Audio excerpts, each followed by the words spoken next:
कैसे मच्छी है? एकदम फिली की। वो शाम हो गया है, मुझे घर जा। कैसे है मच्छी है? शाम भी हो गया लेकिन तो मुझे घर ले आना है।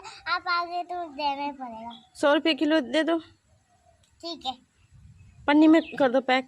ठीक है। सच दे में भैया हमको बना है।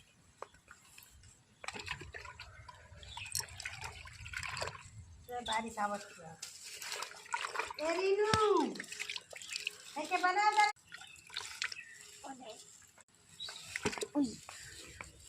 भाई तो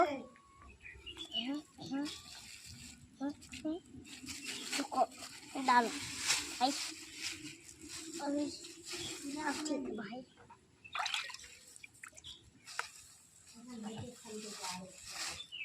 देने तब बने भी मछली हम जाएंगे बनाएंगे।